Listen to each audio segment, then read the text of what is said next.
ত্রয়োদশ জাতীয় সংসদ নির্বাচনকে সামনে রেখে বগুড়া ৪ আসনের নির্বাচনী মাঠে নতুন মাত্রা যোগ করেছে জামায়াতে ইসলামী মনোনীত প্রার্থীর প্রচারণা। জুলাই বিপ্লবের চেতনা তুলে ধরে নন্দীগ্রামে অনুষ্ঠিত হয়েছে ছাত্র যুব সমাবেশ। এতে অংশ নিয়েছেন ছাত্র শিবিরের কেন্দ্রীয় সভাপতি ও দেশের ৩টি বিশ্ববিদ্যালয়ের বিজয়ী ভিপিরা। মাঠ পর্যায়ে উৎসবমুখর পরিবেশে জমে উঠেছে প্রচারণা। আগামীতে ইনসাফের পক্ষে থাকা নেতৃত্বই মানুষের সমর্থন পাবে এমন প্রত্যাশাই ব্যক্ত করেন বক্তারা। এদিকে শহীদ প্রেসিডেন্ট জিয়াউর রহমান দেশ থেকে বিভাজনের রাজনীতির কবর দিয়ে বহুদলীয় গণতন্ত্র প্রতিষ্ঠা করেছিলেন, কিন্তু বর্তমানের বিএনপি শহীদ জিয়ার চেতনা ভুলে ফ্যাসিবাদের পথে হাঁটছে বলে অভিযোগ করেছেন ছাত্র শিবির কেন্দ্রীয় কমিটির সভাপতি।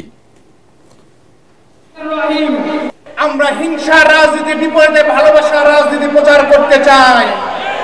যারা আমাদের পোস্টার ছেড়ে, যারা আমাদের ভাইদের হুমকি দেয়, আমরা তাদেরকে বলি উহারা প্রচার করুক হিংসা বিদ্বেষ জিন্দাবাদ।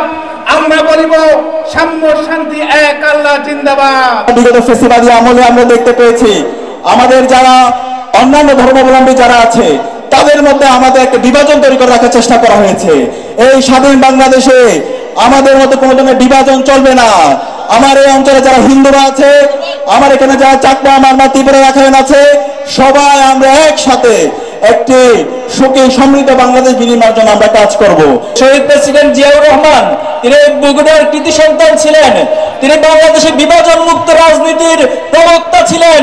তিনি সকল বিভাজনকে উৎখাত করে একটি ঐক্যবদ্ধ জাতি গঠন করেছিলেন।